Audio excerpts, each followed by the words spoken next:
Mayor point பார்த்துட்டு அதுக்கப்புறம் pine forest தான் போயிருந்தோம். அங்கே போயிட்டு ஃபுல்லாகவே ஃபோட்டோஸ் தான் இருந்தோம். ஃபுல்லாகவே ட்ரீ தான் இருந்தது சுற்றி. அதுக்கப்புறம் போய் சுற்றி பார்த்துட்டு நாங்கள் ஃபுல்லாக ஃபோட்டோஸ் தான் எடுத்துகிட்டு இருந்தோம். அப்புறம் குரூப்பாக போயிருந்தோம். அவங்க எல்லாருமே ஃபோட்டோ எடுத்துக்கிட்டோம். எடுத்துகிட்டு மதியம் லன்ச் என்னென்னு சாப்பிடலாம் பார்த்தா ஒரு கடை கூட இல்லை.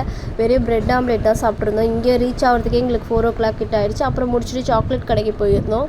சாக்லேட் கடைக்கு போயிருந்தால் எல்லாமே நம்ம ஊர்லேயே வாங்கிடலாம் போல். அங்கே ரொம்பவே ரேட் அதிகமாக தான் இருந்தது. எல்லாமே ரேட் அதிகமாக தான் இருந்தது. பெருசாலாம் இல்லை. சீரகத்தூள், வெந்தயம் இந்த மாதிரி ஐட்டமே ரொம்ப ரேட் அதிகமாக இருந்தது. அதுக்கப்புறம் நாங்கள் எல்லாருமே சாக்லேட் தான் வாங்கியிருந்தோம். ஆனால் இங்கே இந்த கடையில் நாங்கள் எல்லாருமே சாக்லேட் ரொம்ப ரேட் கொடுத்து வாங்கிட்டோம். 1/4 கிலோவே 250 சொல்லியிருந்தாரு. ஆனால் பக்கத்து கடையில் அதை விட கம்மி. அப்புறம் தைலம் வேணும்னு சொல்லிவிட்டு அந்த தைலத்துக்கு டெமோ வேறு பண்ணி காட்டினாங்க. அப்புறம் எங்கள் கூட வந்தவங்களுக்கு கிளென்சிங் மில்க் வச்சு ஒரு ஃபேஷியல் பண்ணி காட்டினாங்க. அது எல்லாமே முடிச்சுட்டு அதுக்கப்புறம் நாங்கள் கிளம்பி ரூமுக்கு வந்துட்டோம். ஆனால் என்ன இந்த தைலம் வாங்கிட்டு வந்ததில் இன்னும் யூஸ் பண்ணி பார்க்கல.